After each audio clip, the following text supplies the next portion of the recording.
Hi everyone, welcome to another What Sold video, and today I'm going to show you what sold in the month of February 2025. And the idea of these videos is really just to give you some ideas of things that you can look for when you're out shopping for stuff for your eBay store or selling online or just selling in general, really. Some of these things can really bring in some great profits. So let me show you what I found. Well, first up, here's some vintage items that I have sold. This is a vintage film splicer. It's used to chop actual film. Before, of course, we had video and digital and everything. They would have to actually cut film and tape it or glue it together to make a movie, to make your cuts and everything. So this is an old one. It's for 8mm and Super 8 type film. And that one sold for, I should have showed you the price. It was sold for $17. This one here is I found this in a lot of auto manuals, and they had different cars. And this one is a automatic transmission reference book. It's got kind of a cool graphic on it and everything. I'm not sure why the person bought it. Maybe they actually had this automatic transmission they're trying to work on. It has some of the specifications for that particular engine part. And I've had these for a long time. These are some American Eagle women's jean shorts. Those sold for $18, and the automatic transmission one sold for $11. Not a whole lot, but everything kind of adds up.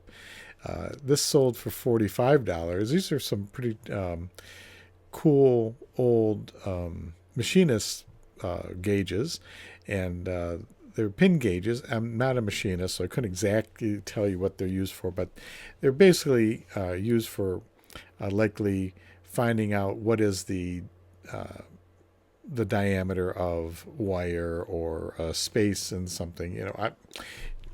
You should probably ask a machinist on this one. But whenever I find old machinist parts, I buy them if they're a good price. That one sold for $45. And I know I didn't pay more than $8 or $9 for the whole thing. Probably $5. I bought this at an auction, an online auction. This I got as part of...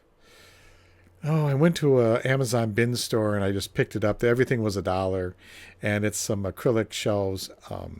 I just probably should look more closely at it. It sold for total of $19.30. So not bad for $1 pickup. This is a set of women's ski boots. And even though I live in Michigan, Michigan is lacking mountains and ski hills and things. There are a few of them around, so we don't really get a whole lot of ski equipment when you're out there. I found these at a thrift store, so there's not a lot of that there. But these actually sold for $40, and it was $50. That's plus shipping, so it brought it up to $51 and taxes. So if you can find ski boots and they're in decent shape, they generally will sell, especially in the wintertime. These next, it's the same item I sold. I had a couple of these. This is a duck cordless vacuum, and it says as seen on TV. I picked these up at Lowe's. They sold for $45. I bought them for $19. I couldn't go much higher than that, but they still sold pretty well. This one, for some reason, this one looks like it was free shipping, and this one was not. I went back there looking for more of them. They didn't have any more, unfortunately, because those sold immediately. They were both gone within 2 days. So that was a really good pickup there.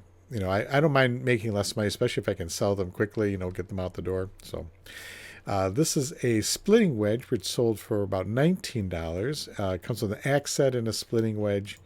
And I put the measurements on here too, so everyone can see, exactly what they're. They don't look like much, but there are people that like to buy these to refinish them and bring them back to life because some of these old ones are really solid. They're very good. So those would. So this is the last one I had. I had bought a whole set of them. I bought all of them for $5, and this one sold for $19. Plus the other ones I probably sold about $150 worth of axe heads from that same lot. I picked up a George Foreman grill. This sold for $23. I don't exactly remember what I paid for it. I think it was something in the $7 range, is my guess. I don't have the receipt for it or anything like that, but those, and this one was still in the box and everything, so it was in really good shape. Sold pretty quickly, within a week. This took a lot longer. This is the Greek Treasure by Irving Stone. It's a book. I have a lot of vintage books in my inventory that only sold for $9.95 plus taxes and shipping.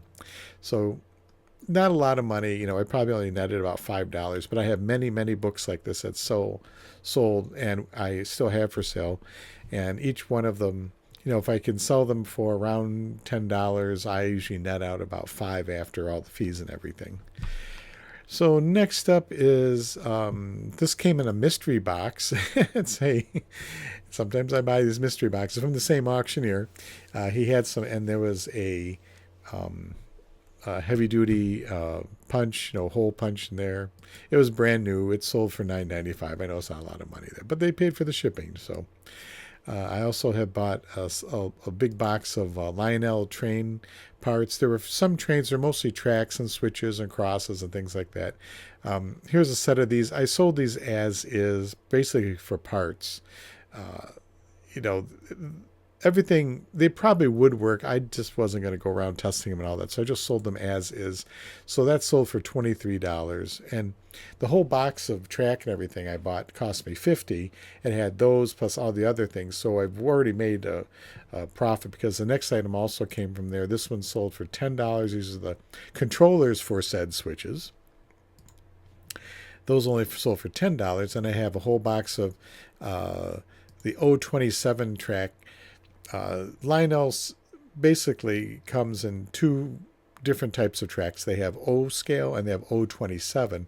The only difference, they can work together. You can connect them both, but the O track, the regular O track, is a little bit taller than the 027. So the 027 track is kind of less desirable. It's not quite as heavy or gauge. They're still pretty old. These are probably from the 1970s or 60s, and so they're fine. And if you need them, but they're just not worth as much as the regular O track. Like I sold this whole box of them for there were 75 tracks and I sold them for $40. Let's see what up. Oh, here's a Creole cooking book. I just love the graphics on this thing. It's got the old 1950s or 1960s graphics on there.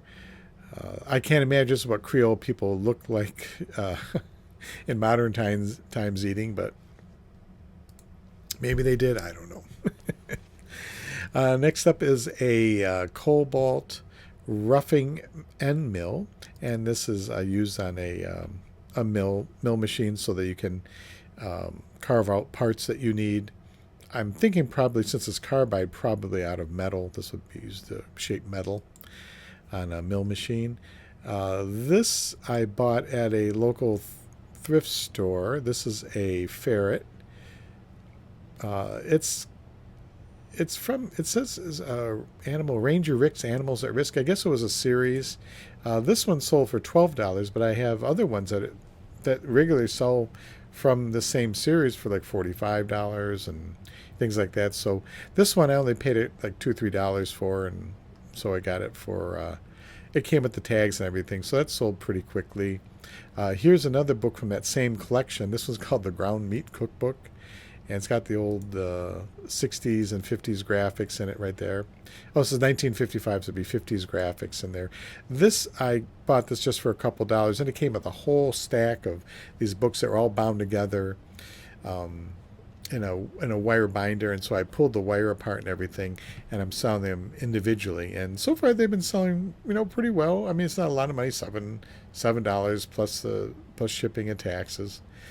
Next up is a vintage. This is a cross stitch pattern. This one was bought for about $5, and it sold for $29.95 plus shipping. And those are very easy to ship. They're flat, and this one actually came in its package. I put it in another plastic bag and then just put it in a 14-inch mailer. It went very very easily, low shipping cost. Here's a book. This is a Reader's Digest Secret of the Seas, and that sold for $12. And this came in a large collection of books, that came in a storage locker that I bought. And so I have maybe pennies into these books, very little. This thermometer right here is a vintage Honeywell. It's called a puck thermometer. It can be mounted on a wall, or you can just leave it out on a table or something like that. I got a complaint that the humidity part of it, this is the humidity part, wasn't working. And I said, well, I can't really control it. I mean, I don't know how to tell if it's working or not. I mean, I know it's winter here. It probably would be lower than that, but who knows? But he brought that up to me, and I said, well, you can return it if you want, but apparently he does not want to return it. It is pretty cool. It sold for $23. I have also this is a Buick Somerset hood ornament, and I've had I bought a whole lot of hood ornaments. Those will sell. It's a little bit slower sell for some of them because you have to have that specific vehicle. But it did sell for $15. I may have bought these. If we divide it, I bought them as a large lot, probably about $2 or $3 each. So there's some profit to be made there. And this is a Black & Decker replacement part. It's just the top to the bowl of this chopper. This chopper, any of the Black & Decker like choppers, mixers, all that kind of stuff, selling the replacement parts for them is pretty easy because the actual I don't know if this was, I have one where the machine actually doesn't work, so I just took the bowl and the blade and everything out, and you sell those, you can make a lot more money selling them for parts than you can for selling the whole thing as one. In the case of this one, or maybe my other one, the actual motor didn't really work very well, so I ended up tossing that and then just keeping the bowl and the blade and the cover, and I sell those separately. So as a total for everything, we go up to the top here, that was a total of $606.65 so far for the month of February. And I hope this gives you some ideas for things that you can sell in your eBay shop. And if you like the kind of video I have here, I hope you will subscribe to my channel or like the video, or feel free to leave me a comment if you have any questions. I've been an eBay seller since 1999, and I learned quite a few tricks along the way. I'd be happy to help you out free of charge. Thanks for watching, everyone.